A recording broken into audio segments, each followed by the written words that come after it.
Hello and welcome back to this Common Lisp tutorial series. We looked last week at how to incorporate a test system in with ASDF. Oh, I'm making that mistake again. With ASDF, but we didn't actually look at how to incorporate and write tests. So this week we're going to have a bit of a discussion. I'm going to go through some of the common tests available, and we're going to explore how to test.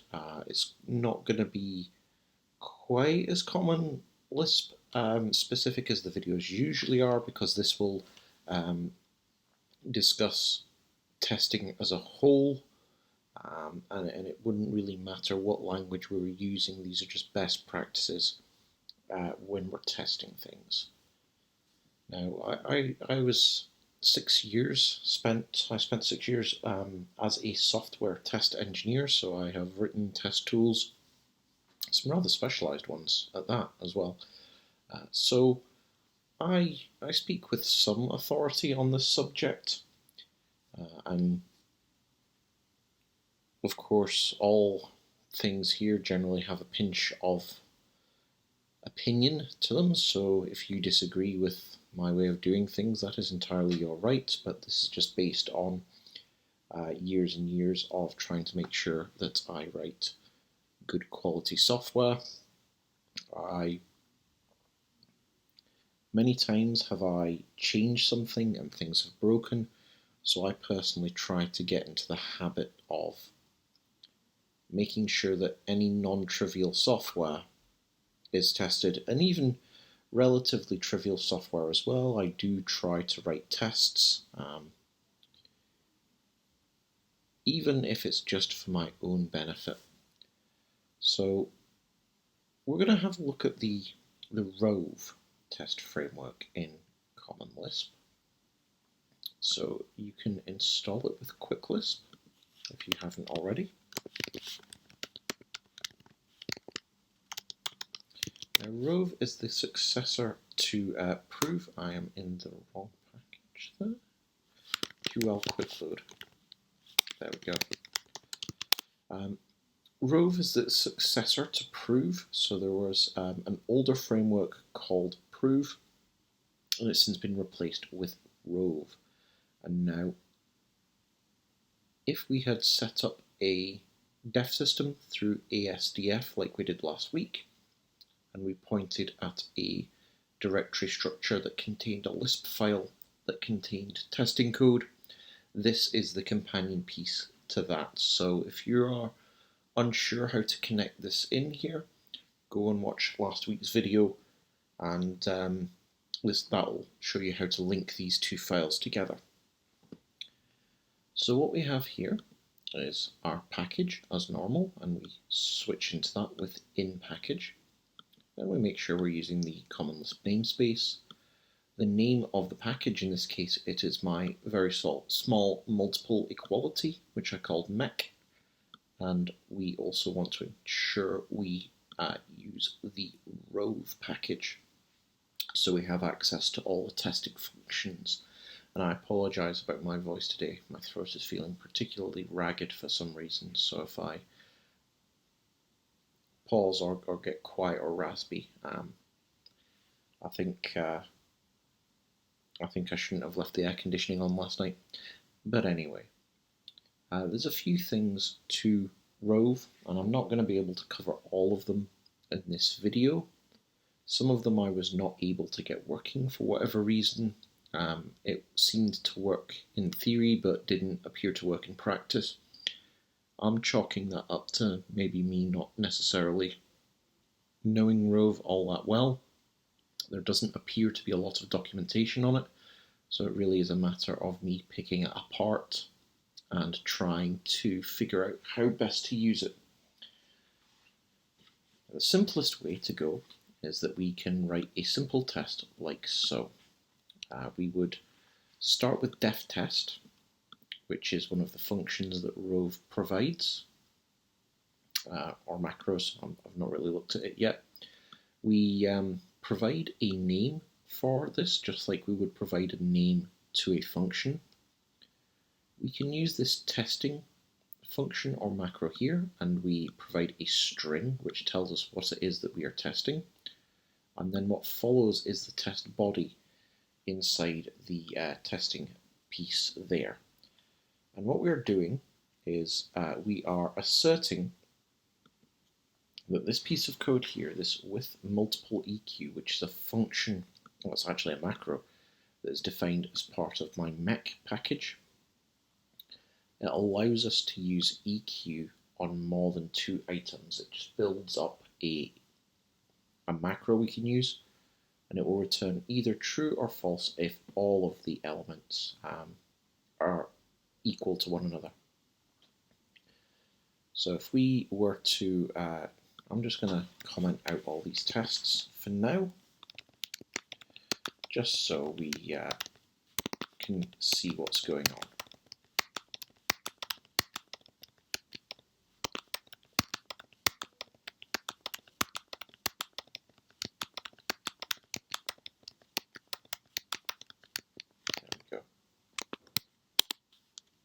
So now that we've got this this test written, we can say SDF test system. I'm going to pass in the name of this system that I'm testing, and we get the output as we saw last week, but we didn't really go into it. So when we read the test here, we can see that this is the test that was run, which matches to that. We are expecting that this line of code resolves to be true. So that's what we see printed out as part of the testing here. And then we can see that it has passed because it is in fact true. We are expecting that to be okay. And that's the simplest way to assert something here. We're asserting that this function or macro with the given arguments returns something that is true. The inverse of that is testing that it's not true.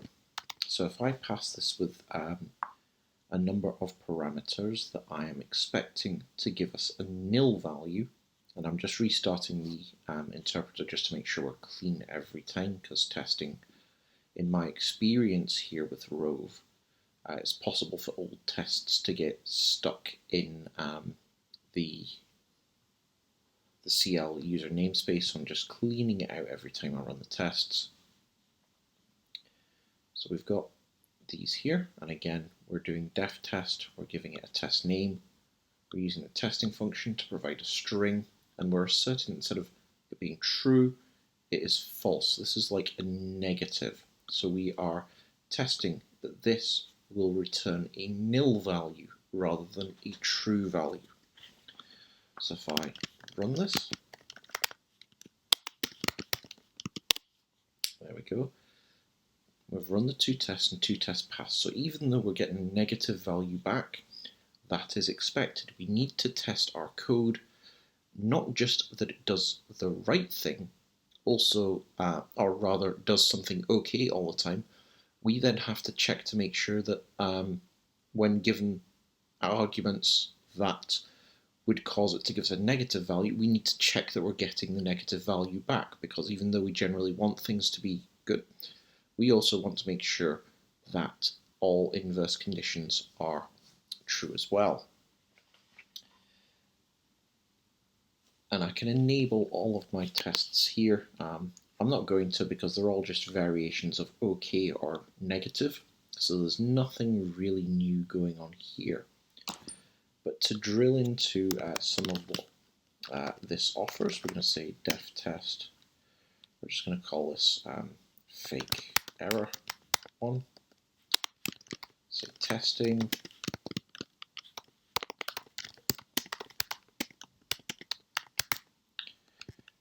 We're going to say that we want this to throw an error, so we're going to say signals error some error. Now I might not quite have this right, but we'll restart the interpreter and we'll have a look.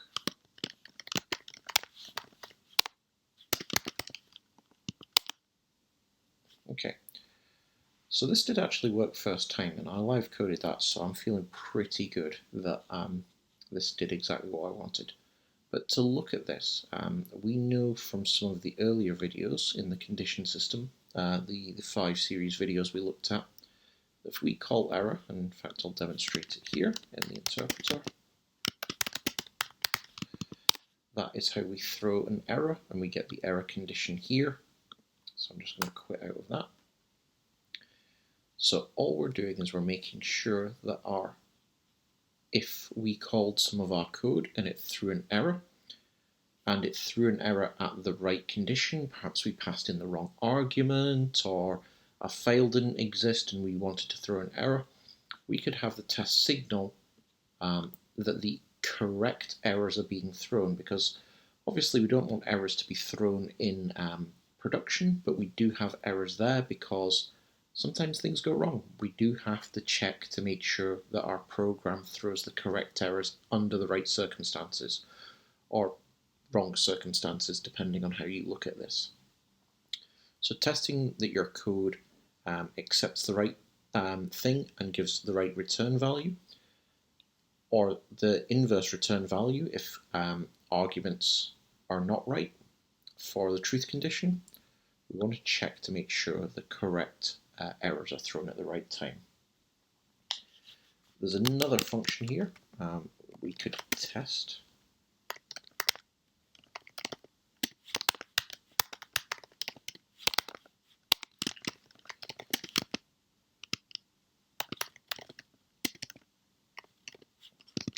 So I can actually do that one here. So we're going to say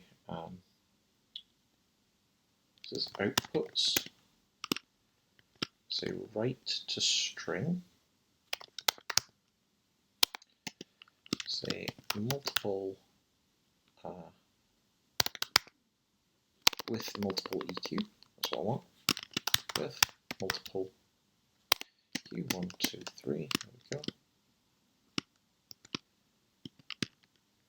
And this should be T. There we go.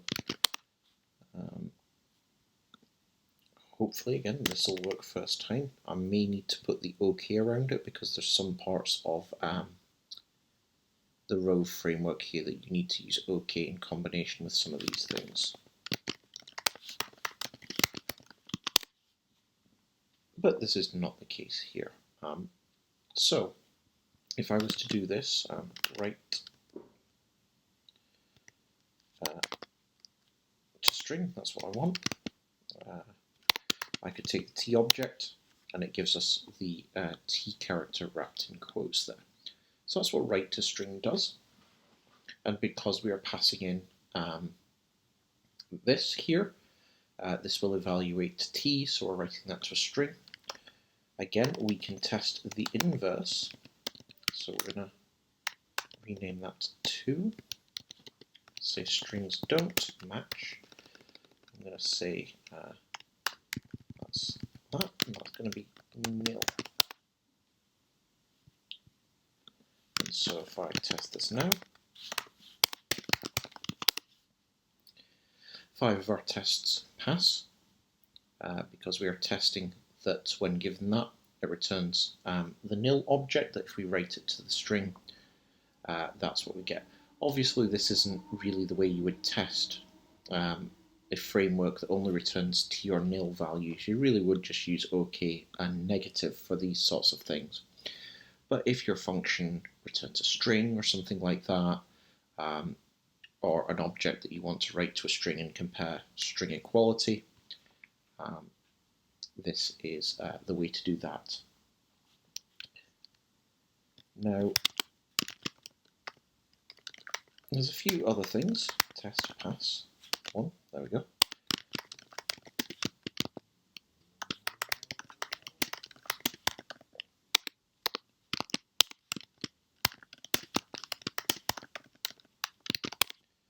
So we have a way of automatically testing, passing a test. You would use these when you're sort of debugging your test system, really, and if you needed to bypass broken bits of code because work is completing on it as a massive refactor, and you don't want your CI/CD system to fail your builds or anything like that, if you know temporarily that you need to disable a series of tests, you could write this. So if I restart that and test the system,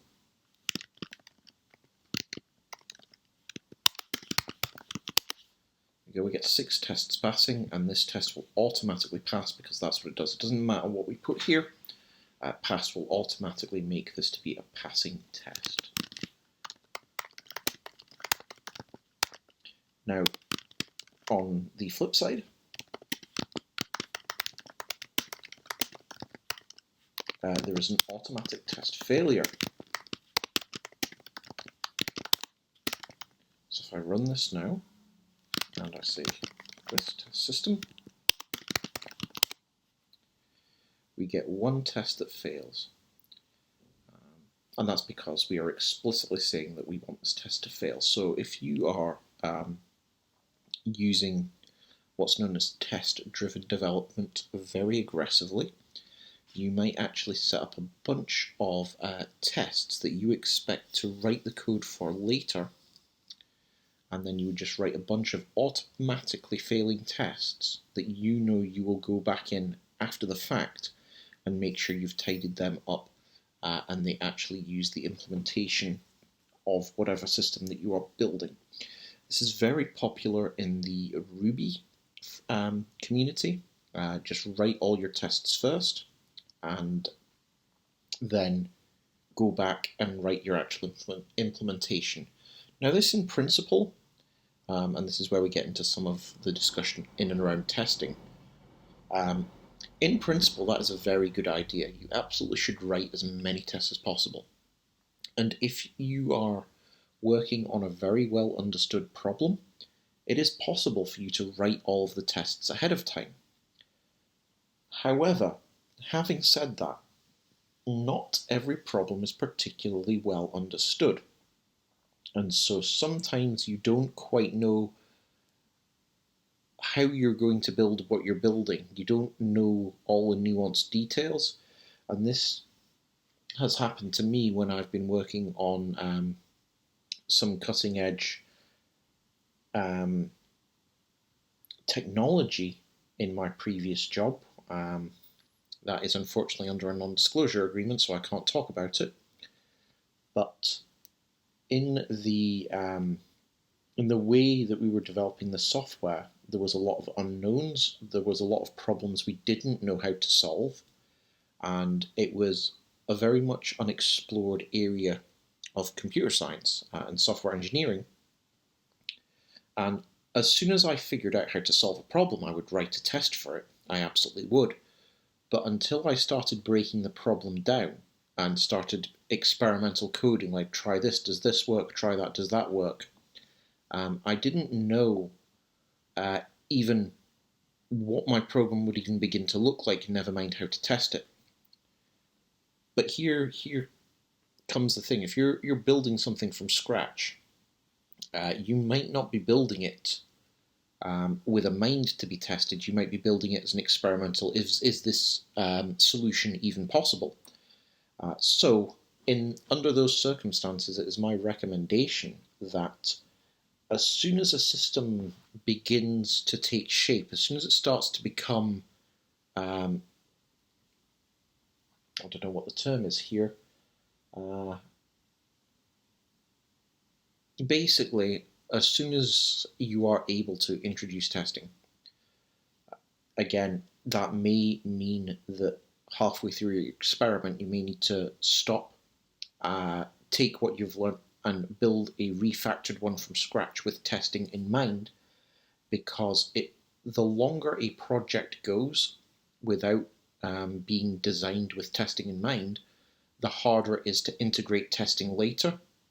Projects can go for months, years, and there comes a point where we don't even know how to begin to test it because there's no way to break it apart and test each individual unit.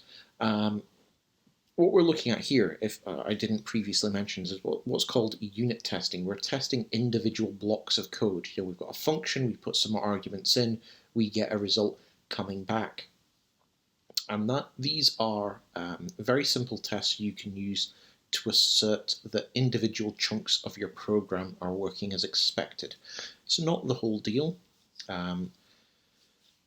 Honestly, there is the very simplest form of testing you can do is what's called smoke testing, and that is basically, does my app start up and do under normal conditions what I think it should do? And that is, the very first thing you can do to test it, and you can smoke test things regularly. And in fact, this is how often students working on assignments know things aren't working, is when they start their program up and it instantly crashes, the smoke test has failed. But if it kind of sort of gets to the end of what it's supposed to be doing, then the smoke test passed. But the smoke test isn't thorough. It's just if we start it up, tell it to do something, and shut it back down again, does it do what it needs to do? It could have memory leaks all over the place. It could be leaking file handles. Smoke test is not the be-all and end-all, but it's where you start from. Can it fulfill its absolute basic functionality? Then we've got our unit tests here, where we start testing individual chunks of the program as it goes. Then we can have things, if this code would integrate with another product or service, we might want to perform some integration tests on it. I do not know of a good Lisp integration test thing, but if you are serious about testing, I would suggest you go and look at integration testing. There's functional testing, which is often what happens when you're, say, building a web application, and you might have the browser being run automatically to click and check your website is displaying things as expected. So it's no longer the individual functions or methods of a class that we're testing. We're testing, in a sense, a little bit more beyond the smoke test. Right? It started up and did the right things. So now that we've got the application connected up with a database, maybe connected to the user login system, can a browser automatically be run, log in, get data, and do things that we would expect the finished product to be functioning with when it is potentially communicating with lots of different components. Docker, for instance, if you have lots of Docker containers that build your application, you would be unit testing each individual application with the functions and the classes and whatever, but it is not until the functional test where you bring all these things together, bringing them all up and testing that they all come up in the right order. There's no way to test that at the unit test point, so functional tests are, again, one step above smoke and unit tests, so that's great. The next thing is regression tests. You want to also check to make sure that as you add features and try and fix bugs, old behavior that was previously working doesn't regress. And this is kind of a tricky thing, because you kind of have to make sure that you have a lot of tests in place, or you have a system in place to check that the output of your program is consistent. Now, this is not always what you want. I once worked on a printing system where occasionally updates to operating systems, updates to C libraries that were out of our control, where numbers got a little bit more precise, that could change how fonts were rendered. So some fonts would go from being quite sharp and jagged to being rounded, and so the test system would test the output, like the output images, and just compare them. Without getting into how that did it, it did that, and it had to be looked at by human beings to determine if a change was for the better or for worse. So regression testing may need a fair bit of human oversight just to make sure that you are not losing previously good behavior. So there's loads of things to testing, and what we're looking at here is a simple test framework for Common Lisp. Now, a couple of other things to be aware of that I've just not managed to get working is there is in this test framework an expands function, which is for expanding Lisp macros. it worked with the example they gave me, but it did not work with my examples, and it doesn't tell you whether the way this works, whether it used the macro expand function or the macro expand one function. So there's a lot of trial and error, and I've just reached the day where I record my videos and I just ran out of time figuring out what was going on with that. So hopefully I'll be able to update that in a future video once I've figured out what's going wrong. The other thing to be aware of is that many test systems have the ability to set up and tear things down. My experience in Python testing, the setup and teardown functions happen in between tests. Looking at this Rove test framework, the setup and teardown functions run per package, so you might want to split tests up across packages, and that makes a lot of sense because, to be fair, that's how we did it in Python. So instead of just having a setup and teardown function happen in between tests, you would just group all of your tests together here in Lisp that need a particular setup step and a particular teardown, group those together, create a new package, and just do the same for the setup and teardown functions for that. And if it just means it's 1 or 2 tests per package, so be it, no big deal. Really, there's no... If you're naming your files correctly, there's no real reason why you should have few test files. Just make sure that whatever you're testing, you're covering it correctly. So I'm gonna maybe try and come up with some of the corrections for the setup and teardown. We might, let's have a look here first on the browser. I've got my documentation open here.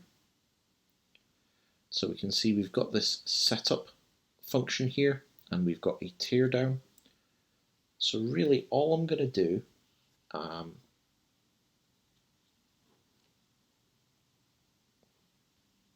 I am just going to run setup at the top here.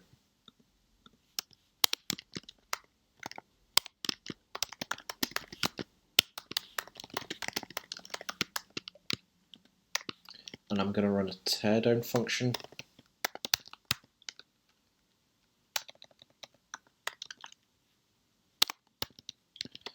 Not that it matters in Common Lisp, but I do think there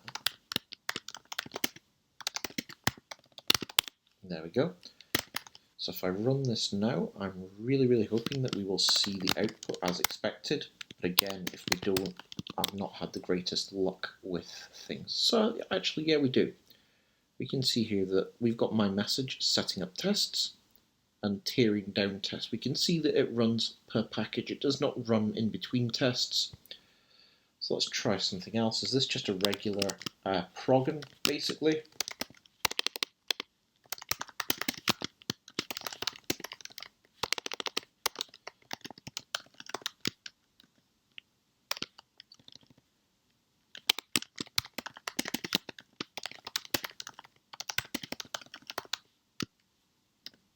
There we go. So let's save that and restart it.